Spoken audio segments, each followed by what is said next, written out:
preocupación de ese tipo. Pienso que ya el país está muy avanzado políticamente. ¿Cómo está la oposición mexicana? ¿Es fuerte? ¿Es una amenaza? No, se ha portado muy bien, porque no pasa de insultos. Eso es portarse bien. Sí. Insultar, limitarse a eso. Sí.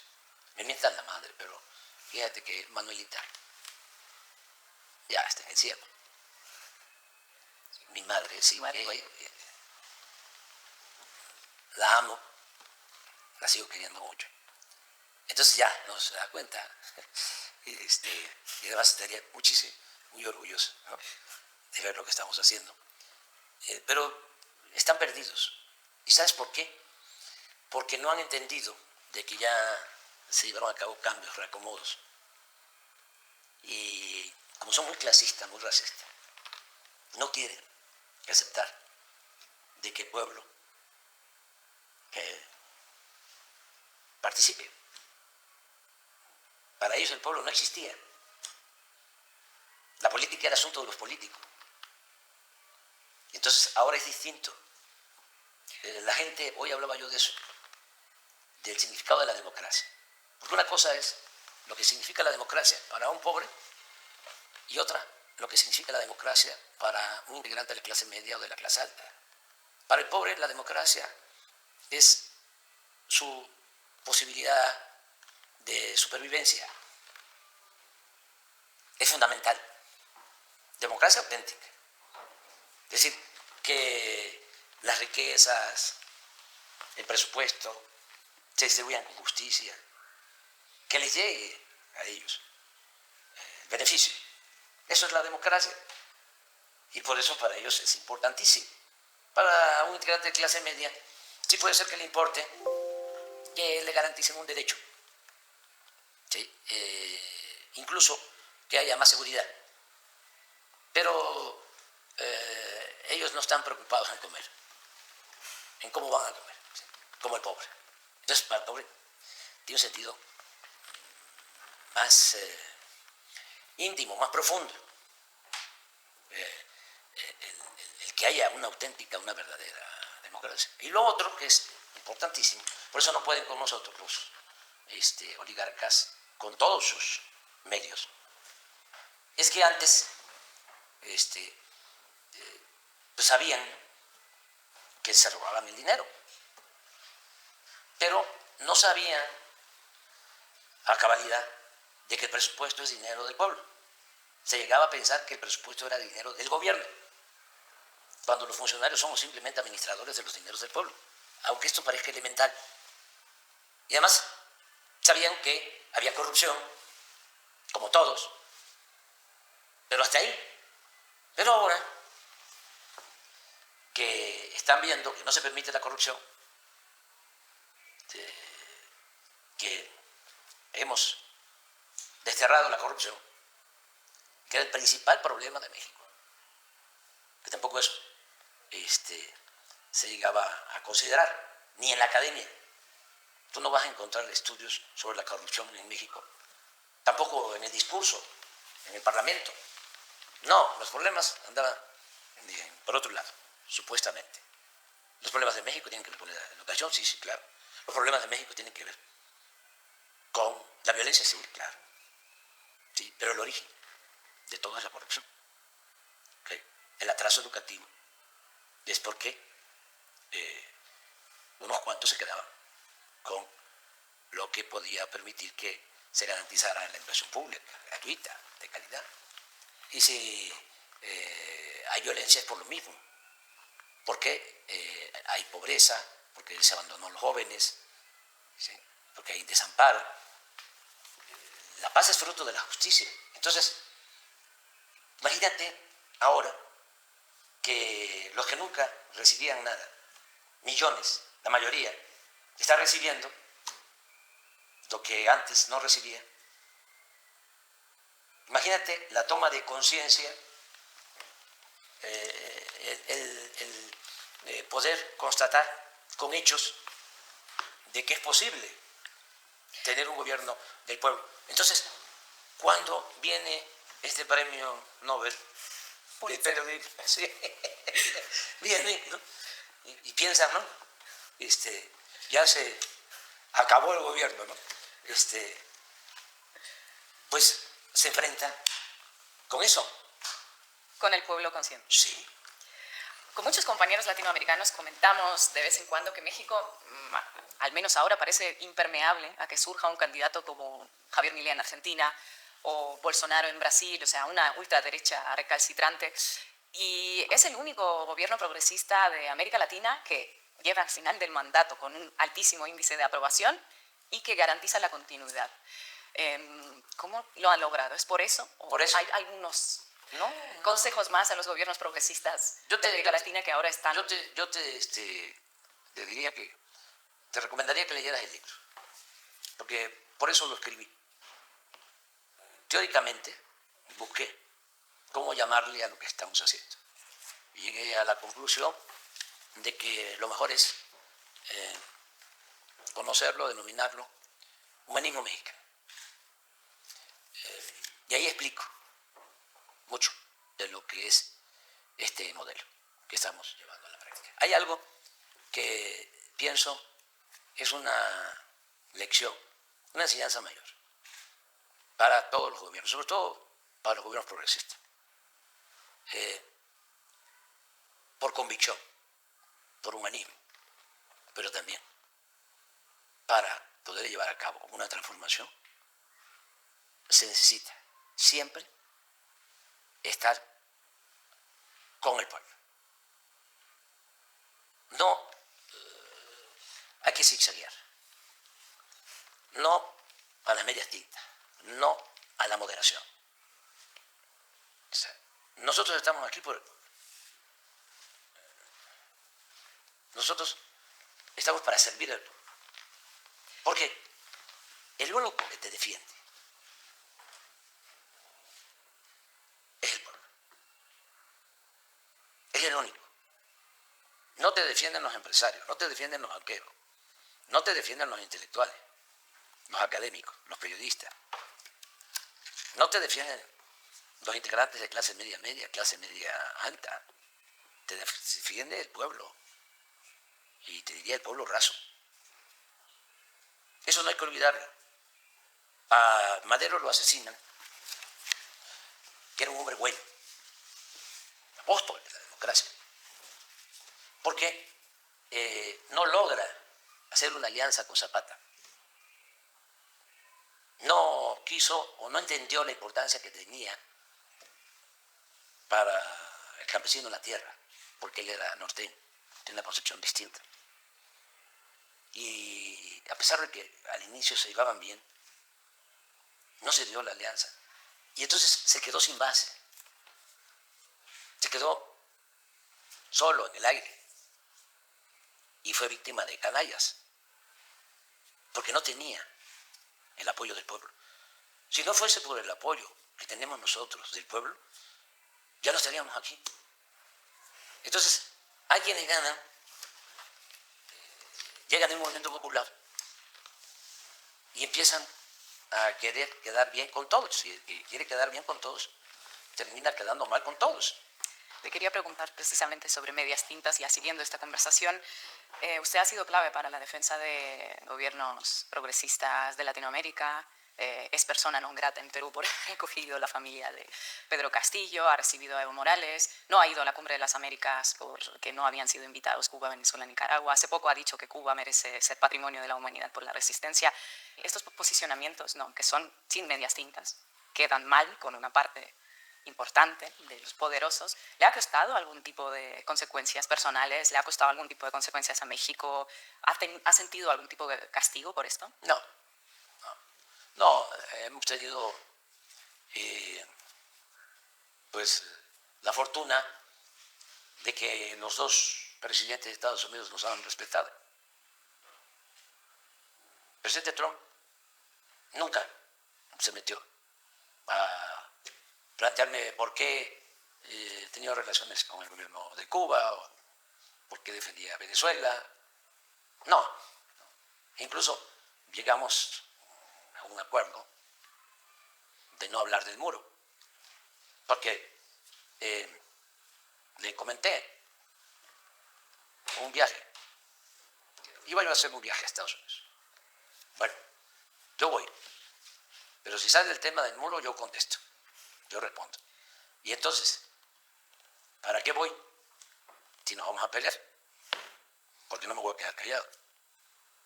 ¿Y sabes qué llevaba yo? De todas maneras, fui al viaje y llevaba yo aquí un poema de Nicolás Guillén. ¿Lo recuerda? Sí, La muralla.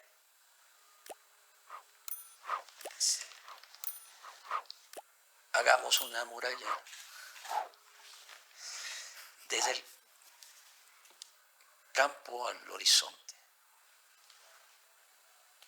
Es bellísima, donde estemos todos. Sí, de todas las culturas. Es, en esencia, la fraternidad universal. No muros, una muralla que exista, dice Nicolás Guillén, no recuerdo.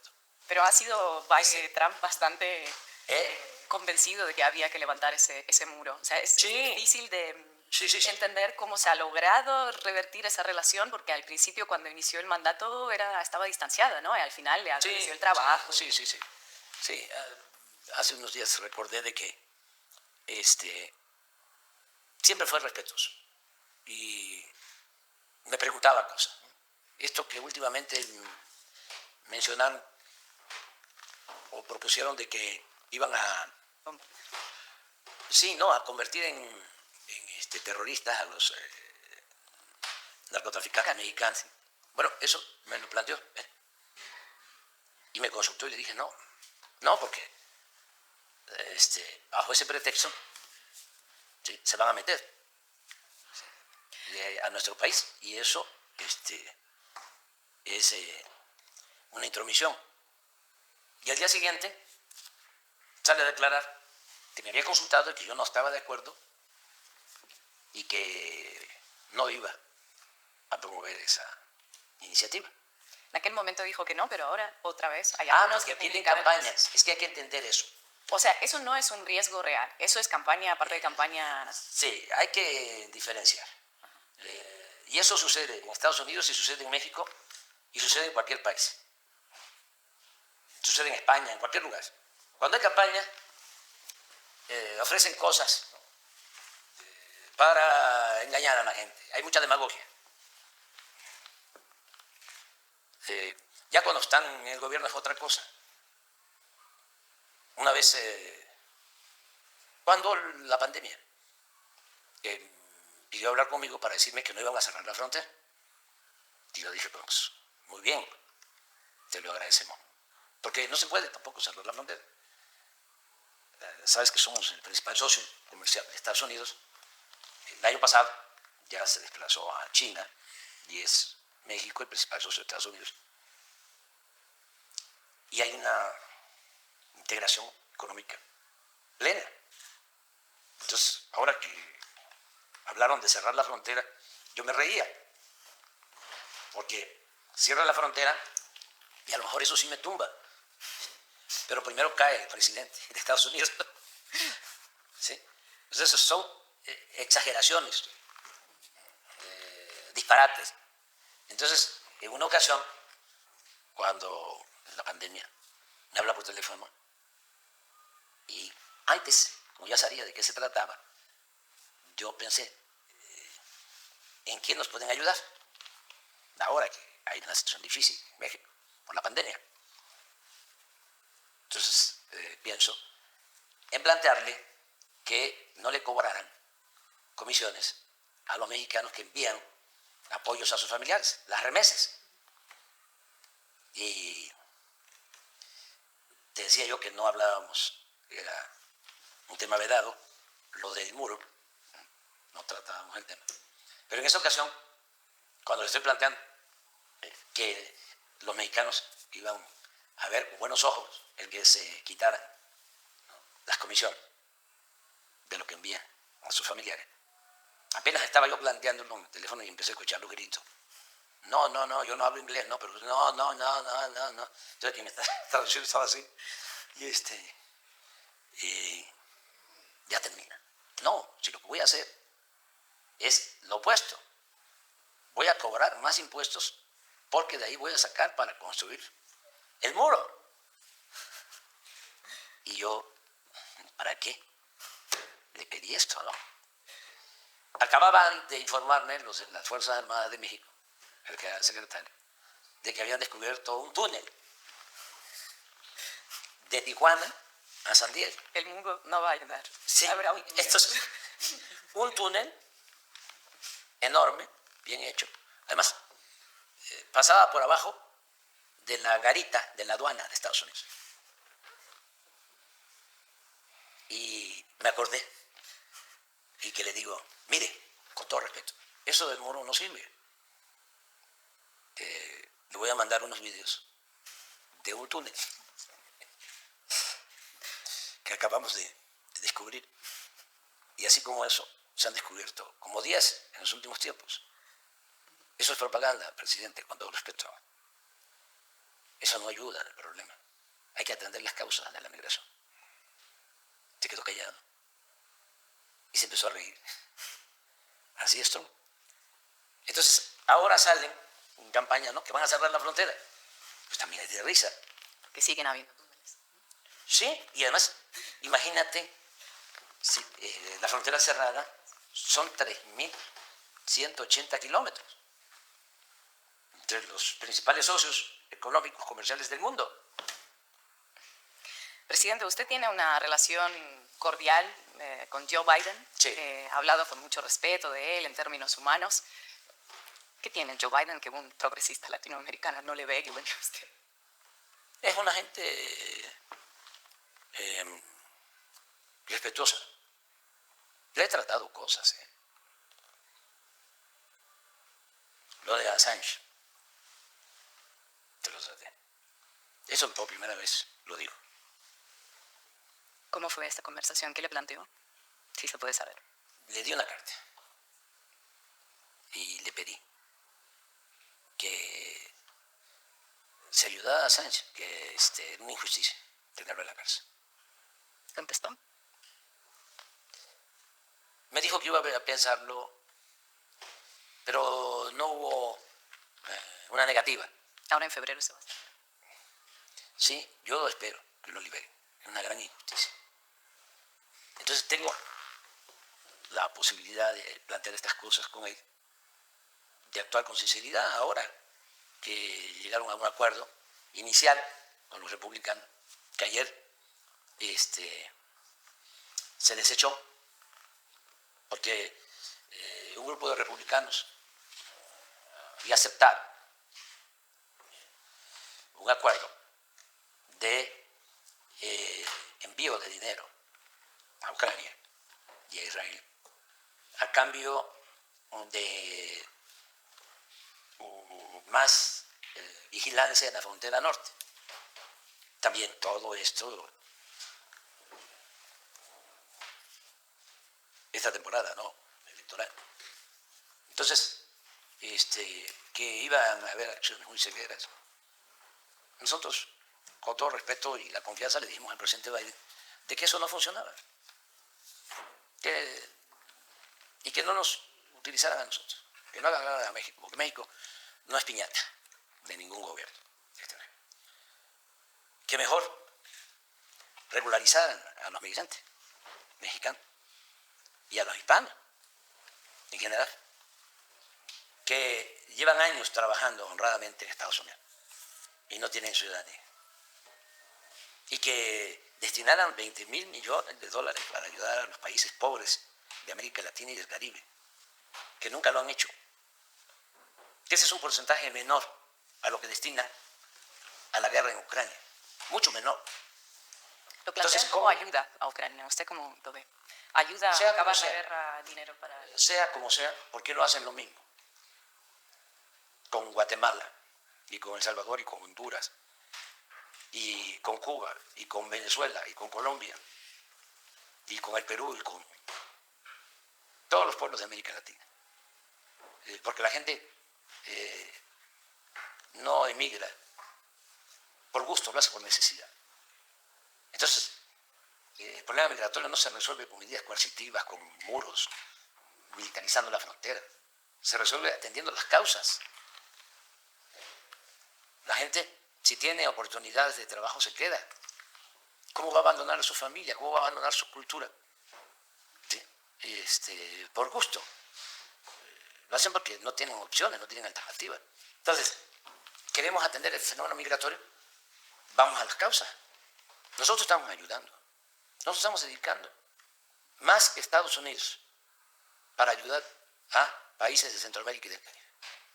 Sin embargo, ahora parece que surgen cada vez más esas propuestas más punitivistas. Se está hablando en Centroamérica, en América Latina, del método Bukele, ¿no? de encarcelar a la gente de un día para el otro para acabar con el problema de las pandillas. En Ecuador están planteando esa misma visión. Se quiere acabar con el problema migratorio de un día para el otro, levantando muros, enjaulando a niños. Usted siempre ha mantenido la postura de hay que atender a las causas. ¿No ha sido difícil no caer en la tentación de dejarse llevar por esas medidas? No, porque eso es irracional. Y eso no funciona. ¿Está seguro de que no? Estoy absolutamente seguro. Porque las estadísticas de El Salvador, por poner un ejemplo, son demolidoras. Sí, pero puede ser que funcione transitoriamente. Y eso no es una solución de fondo.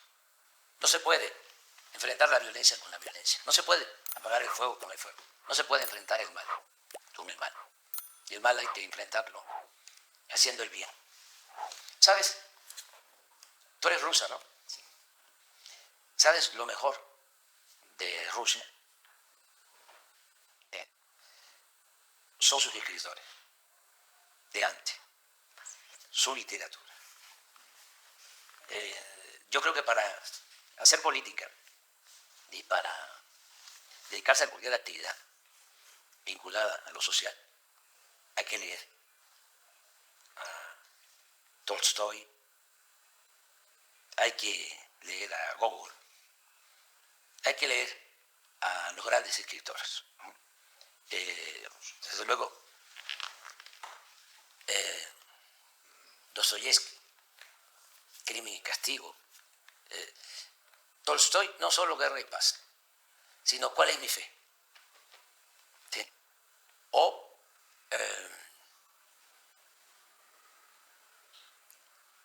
el otro libro que se llama, sí, es bueno, pero uno que dice, Dios está con nosotros, no. ¿Cuál es mi fe? Y no recuerdo el título. Lo vamos a averiguar. Sí. Lo pondremos aquí. Sí. Bellísimos. Bellísimos. El que lea Tolstoy sabe de que no se puede aplicar las máximas del viejo mandamiento, de los viejos mandamientos. No se puede aplicar la ley del talión. No es diente por diente, dice Tolstoy, ni ojo por ojo, porque entonces nos quedaríamos chimuelos todos, o nos quedaríamos tuertos. Es el amor al prójimo, atender las causas. La paz es fruto de la justicia. Entonces, vamos a hablar del principal problema de Estados Unidos. ¿Cuál es? A ver, te pregunto. Una nación tan fuerte que destina la mitad de su presupuesto a la industria bélica, que tiene una economía muy fuerte, que tiene un problema muy grave y doloroso, que nos deben de doler a todos, no se para todos. El consumo de droga, el fentanilo, que mata 100.000 jóvenes cada año. ¿Cómo resuelves eso? Pues ellos proponiendo intervenir en México, ¿no? Eso no se resuelve con la fuerza. Parecen bastante obvias las soluciones. No. Sí, hay que atender las causas. Sí. Hay que ver por qué el vacío de los jóvenes, por qué la opción por la droga, por falta de amor, por falta de apapacho, ¿sí? Porque hace falta una mayor integración en las familias, hace falta revisar esa costumbre de que apenas son adolescentes y ya se tienen que ir de la casa y no se vuelven a ver. Eso no sucede en México. ¿Sí? Nosotros no queremos que nuestros hijos se vayan nunca de la casa, por eso abusan. Pero digo, son cuestiones que tienen que ver con lo social, con lo cultural. Entonces, no es la fuerza, no son los robocots, no. ¿Nosotros qué hacemos aquí? ¿Por qué hemos podido enfrentar el grave problema de la violencia sin violar derechos humanos? Pues estamos atendiendo a los jóvenes que no eran atendidos. ¿Sabes? En ese pensamiento reaccionario, autoritario, se llegó a acuñar la frase de ninis para hablar de los jóvenes que no estudian, que no trabajan, como si fuese culpa de ellos, de manera despectiva. Nada más te doy un dato. En 5 sexenios anteriores al nuestro, en 30 años, destinaron a los jóvenes, los gobiernos, 7.000 millones de pesos. Nosotros nada más, con un programa que se llama Jóvenes Construyendo el Futuro, en donde al joven que no tiene posibilidad de estudiar y no tiene empleo, se le da trabajo como aprendiz, trabaja formándose en una tienda, en un taller, en una empresa, en el campo, en la ciudad. Con ese programa, ya vamos a tener 3 millones de jóvenes beneficiados con ese programa, 110.000 millones de pesos. Contra 7. Contra 7.000 en 5 años. Pero si a eso le sumas que hay más de 12 millones de jóvenes becados, desde preescolar hasta posgrado, jóvenes de familias pobres, más de 12 millones, ¿sí? Que son lo mismo, como 120.000 millones al año, ¿sí? Para los jóvenes. Entonces, ¿cómo se combate el narcotráfico? ¿Cómo se combate la violencia? Pues que los jóvenes no se vean obligados a tomar el camino de las conductas antisociales, que no los enganchen las bandas y que el joven pueda tener garantizado el derecho al estudio, el derecho al trabajo. Y eso es una manera más eficaz y sobre todo más humana de enfrentar el problema. Entonces yo estoy convencido de que nuestra estrategia se burlan de nosotros cuando digo abrazos, no balazos. No me importa. Nosotros hemos logrado aquí reducir considerablemente la delincuencia en todas las vertientes. Homicidio, que es lo que más nos ha costado, 20% menos. Secuestros, 75% menos. Feminicidios, 25% menos. Robo en general, 40% menos. Robo de vehículos, 45% menos. Pero te doy un dato, hoy en la mañana se hablaba, por las becas, todos los que estudian en el nivel medio superior, que son adolescentes, que quieren la más peligrosa, más riesgosa, todos tienen becas, es universal, 5 millones de estudiantes. En el 18 había una deserción del 14%, en el 18, ¿sí? Hoy es del 8%. O sea, por ahí es. Entonces, no vamos a cambiar, vamos a mantener la misma política, bueno, en el tiempo que nos queda, que ya es fácil.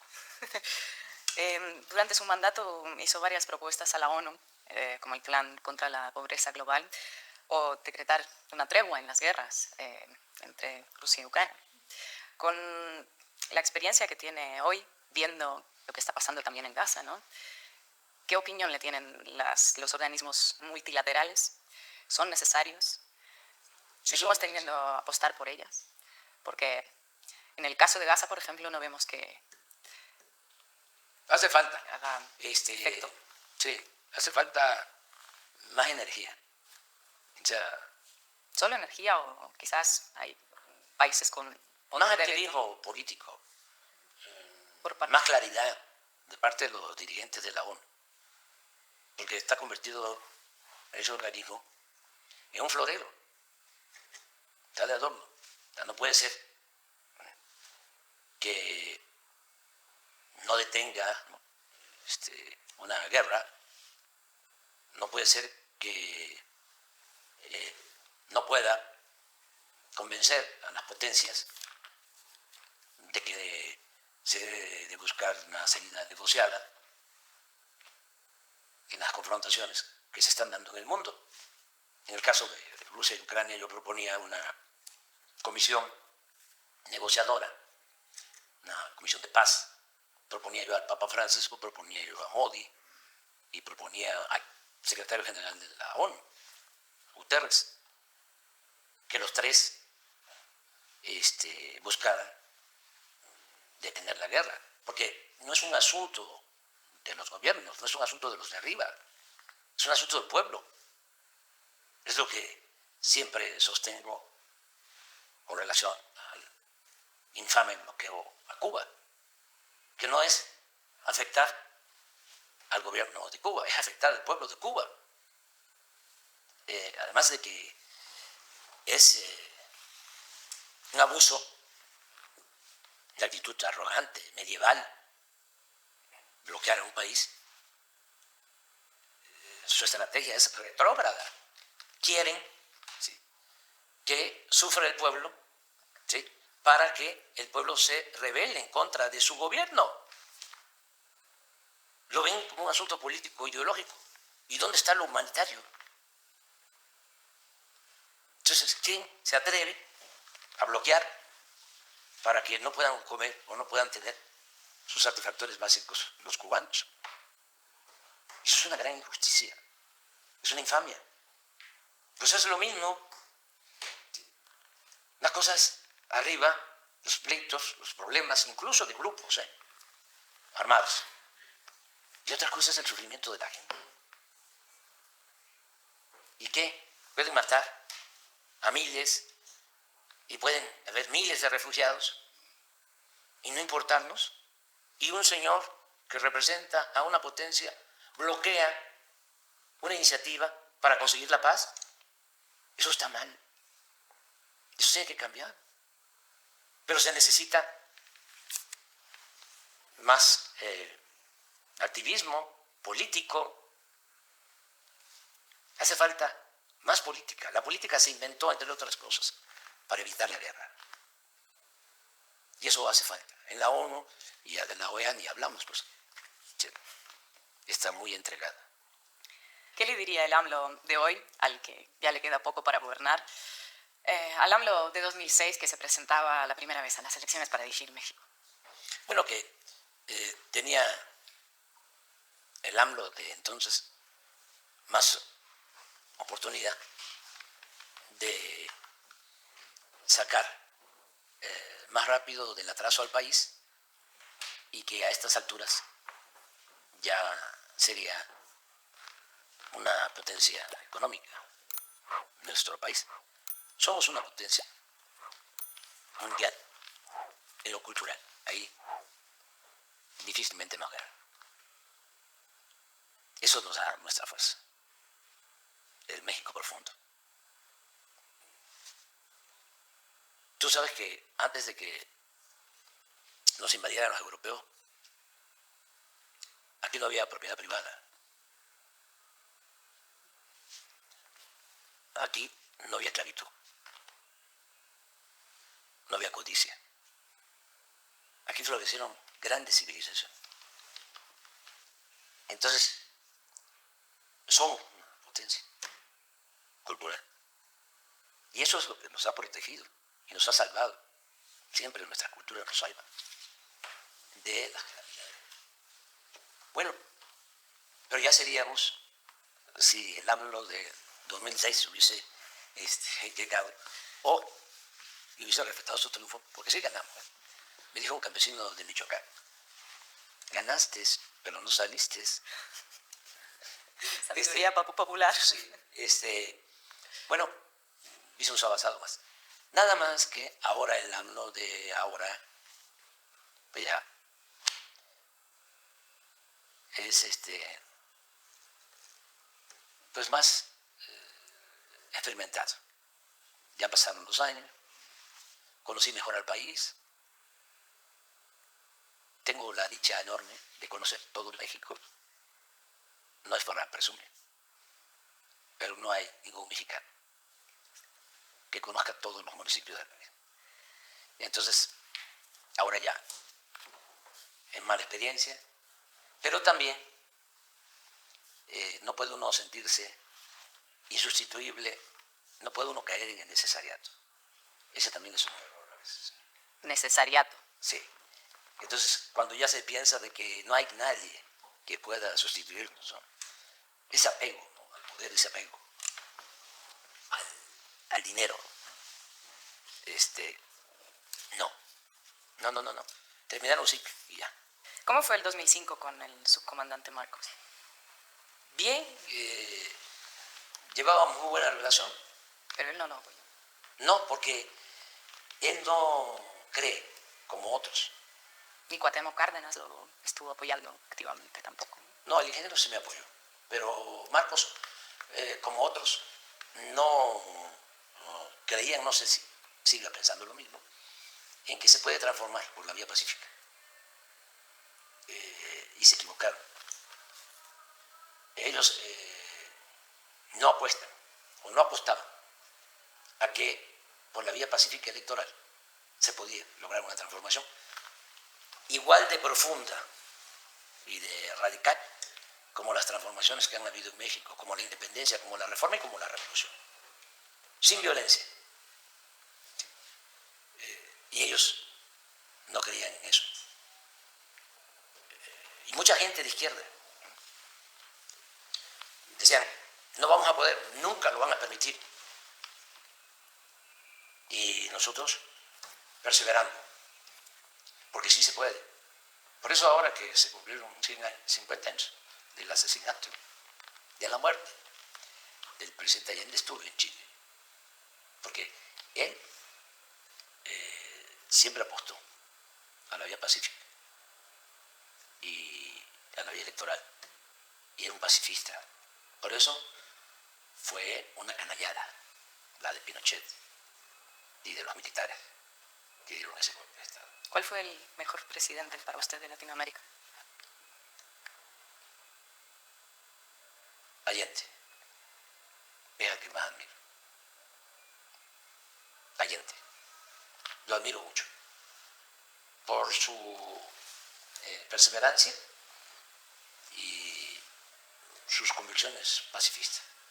Porque todo el mundo, nosotros, yo estaba estudiando primer año en la Facultad de Ciencias Políticas, teníamos un maestro marxista, que todavía vive, Raúl Olmedo, y antes del golpe de septiembre de 1973, analizamos el caso de Chile con el libro El Estado y la Revolución de Lenin, en donde habla de que los cambios estructurales solo se pueden dar por la vía armada. Entonces llegamos a la conclusión de que lo iban a derrocar antes, como un resultado de un taller de análisis. Entonces me dolió muchísimo, mucho, cuando me enteré de que se había dado el golpe. Entonces, un hombre que lucha por la vía pacífica no merece ser tratado así. El que opta por las armas sabe que se trata de vencer o morir. Pero un hombre que quiere la paz, hasta para sus adversarios, no merece eso. Esta entrevista se hace por un pequeño medio de España. Yo sé que tiene un vínculo con Cantabria bastante fuerte. Sí. ¿Cuánto hay de cántabro en AMLO? Bastante, fíjate que mi bisabuela, ¿sabes cómo se llamaba? No. Se apellidaba Revuelta.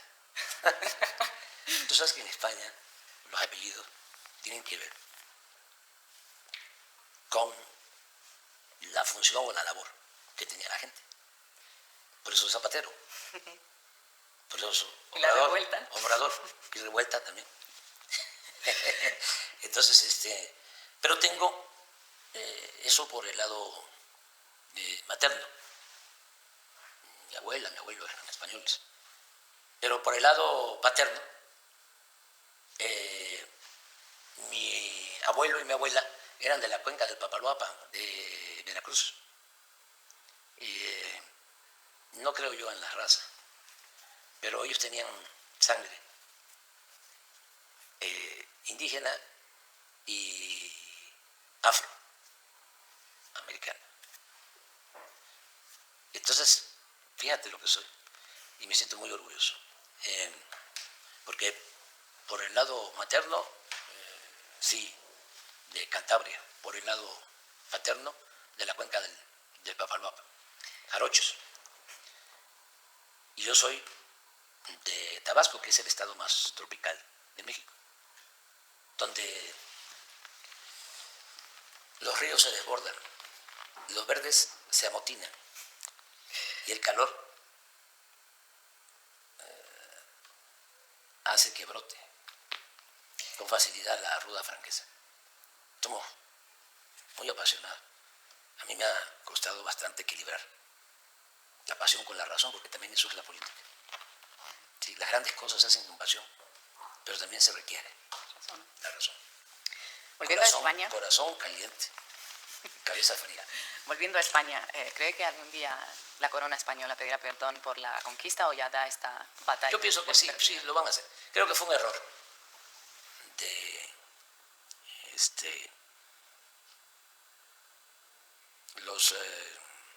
de los reyes,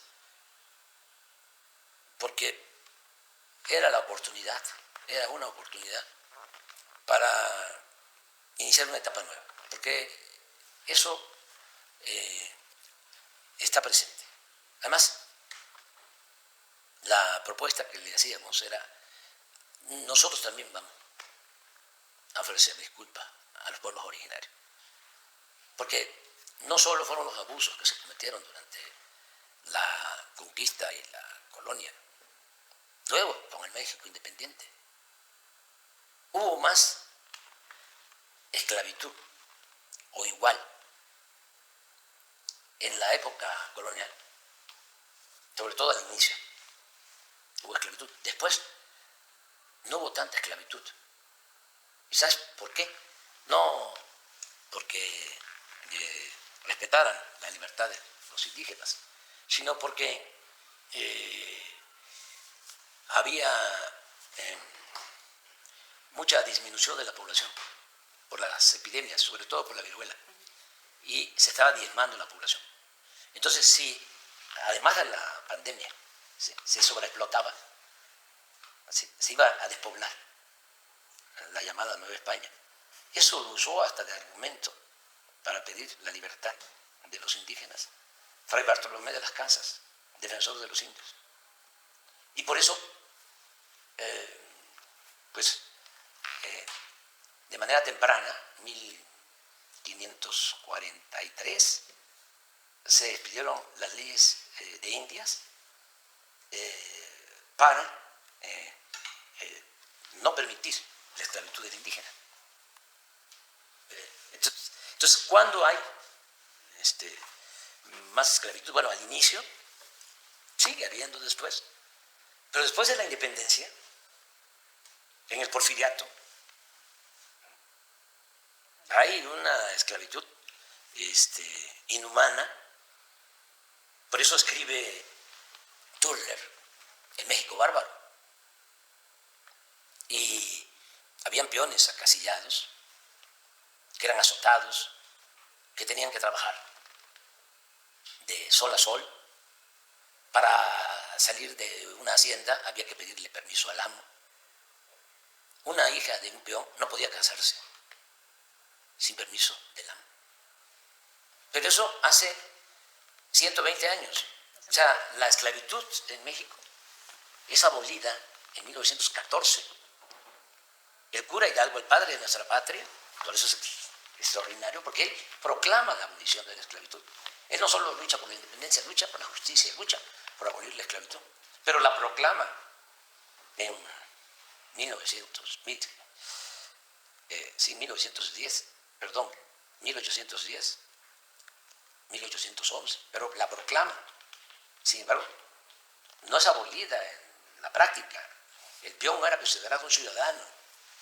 ¿Sí? Esto se logra hasta después. Entonces, cuando le estamos planteando, vamos a ofrecer disculpas de todos, ¿sí? A las comunidades originarias. Bueno, en el Porfiriato asesinaron a 15.000 indígenas yaquis. Ya nosotros hicimos eso. Ya ofrecimos disculpas. Fuimos al perdón. ¿Sí? Con los mayas, con los yaquis.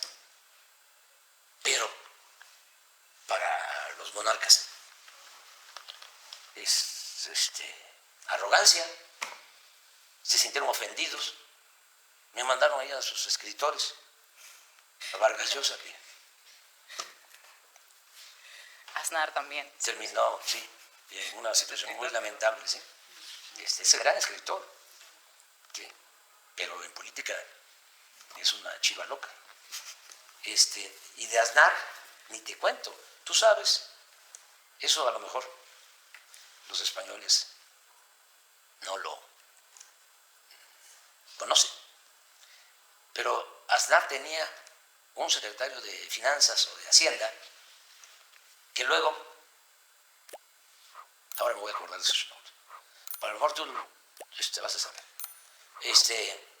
Luego, por esas políticas, ¿no?, neoliberales en favor de la oligarquía que aplican en España y aplican en todo el mundo, y aquí en México no lo permitimos. Llegó a ser el presidente del Fondo Monetario Internacional. Sí, Rato. Rodrigo Rato. Rodrigo Rato. Ese Rodrigo Rato. Ese vino aquí cuando Calderón fue el que se robó la presidencia, porque él no ganó la presidencia. Es el que tenía de secretario de Seguridad Pública, al que está en la cárcel en Estados Unidos. Genaro García Luna, sí, acusado de vínculos con el narcotráfico y probado. Bueno, ese Rato vino a festejar una reforma de Calderón en donde afectaba a los trabajadores al servicio del Estado, a maestros, una reforma de pensiones. Y vino a decirle, sígale adelante, falta la reforma energética, falta la reforma fiscal, faltan otras reformas que en realidad eran contrarreformas, todas en contra del pueblo. Luego me enteré que estuvo en la cárcel en España. Bueno, esa es la derecha, o lo que yo llamo el conservadurismo. Así son. Tú sabes que Felipe Calderón está en España. Bueno, está en España todos, sí, no sé Salinas, qué. No sé Calderón, qué, Peña Nieto, están todos en España. Sí. Algunos con ciudadanía y la visa de oro. Sí. Sí, los tres están allá. Ojalá y se queden Cedillo allá más está tiempo. dando últimamente muchas conferencias Sí. con lecciones de economía. Sí, puede ser que se vaya también allá a España. Y que se queden allá por buen rato. Salinas, el licenciado Peña y Calderón. ¿Sabes que Calderón está contratado por una fundación de Aznar? Está luchando contra el comunismo en América. Mundial, sí. Son de... Aquí en México organizan... Sí. Dan pena ajena. Pero afortunadamente en México y en España, España tiene un pueblo extraordinario. Yo tengo en pausa las relaciones con el gobierno español, pero el pueblo español es otra cosa. Tú sabes que hasta cuando más saqueaban a México, los españoles, en la época de la colonia, aun cuando el neoliberalismo también saquearon, y bastante, pero cuando más saqueaban a México y se llevaban el oro y la plata a España, los beneficiados eran los de arriba de España. El pueblo estaba pobre, el pueblo español. Entonces, ese es un pueblo extraordinario. trabajador, un pueblo que merece respeto.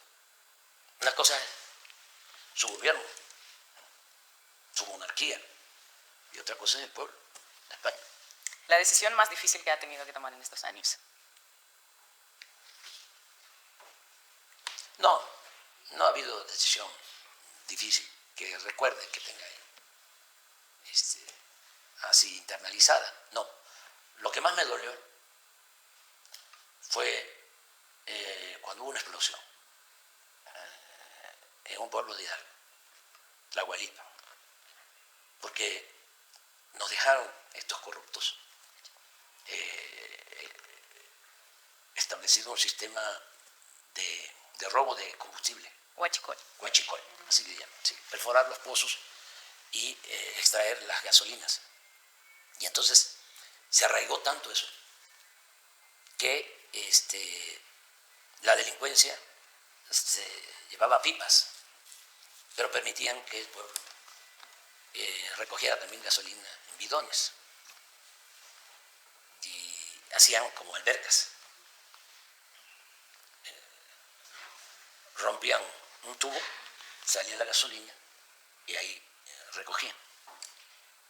Y van a recoger gasolina y hay una chispa y una explosión y mueren más de 130. Eso me dolió muchísimo. Estaba yo en una gira y llegué en la noche y fue tremendo. Afortunadamente ya no hemos tenido. Sí, desgracias así. ¿Algo que le produce tristeza no haber terminado, cumplido, cerrado definitivamente? No, es que es un proceso y era mucho el atraso. Y a mí me tocó sentar las bases de la transformación. Ayotzinapa. Por ejemplo, Ayotzinapa, puede ser. El no encontrar a los jóvenes. Hasta ahora. ¿Cree que se va a saber? No hemos dejado de buscarlos. No hemos dejado de buscarlos. Y ya se han castigado a quienes han participado, pero lo más importante es encontrarlos. Y en eso estamos. Si tienes razón, esa sería una asignatura pendiente, sería algo que me dolería no resolver. Pero todavía tenemos tiempo y vamos bien. Es que fue una maraña. Cuando dicen que fue un asunto de Estado, sí fue un asunto de Estado, pero no porque el Estado haya mandado, ordenado, ¿sí?, desaparecerlos, sino porque el Estado encubrió. O sea, en vez de informar lo que había sucedido, y culpar a los responsables, inventaron la llamada verdad histórica.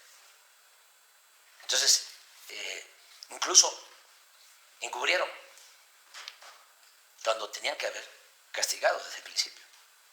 Y por eso se hizo pues más difícil, más doloroso para los familiares y también más susceptible a la manipulación política. Porque ahí intervino desde el principio y siguen interviniendo. Ya lo vea. Este Instituto de Derechos Humanos. CIDH. CIDH. Sí, la Comisión Interamericana de Derechos Humanos, que no me da nada de confianza. ¿Por qué? Porque son muy tendenciosos y son de derecha. Están al servicio de las oligarquías y de los gobiernos de derecha. ¿Qué le preocupa hoy a Andrés Manuel López Obrador, que no le preocupaba cuando llegó a la presidencia?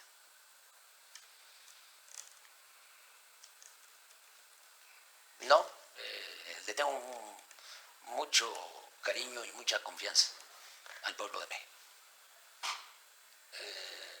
El pueblo es mucha pieza. El pueblo a mí me ha rescatado. Cuando inicié, empecé trabajando en comunidades indígenas, en la zona maya, Chontal, de Tabasco. Y aprendí a trabajar a favor de los pobres. Y eso en 1977. Cuando me sumé al movimiento del ingeniero Cuauhtémoc Cárdenas para buscar la democracia en México, en 1988, los primeros que se adhirieron, que me apoyaron, fueron los chontales, fueron los pobres. Cuando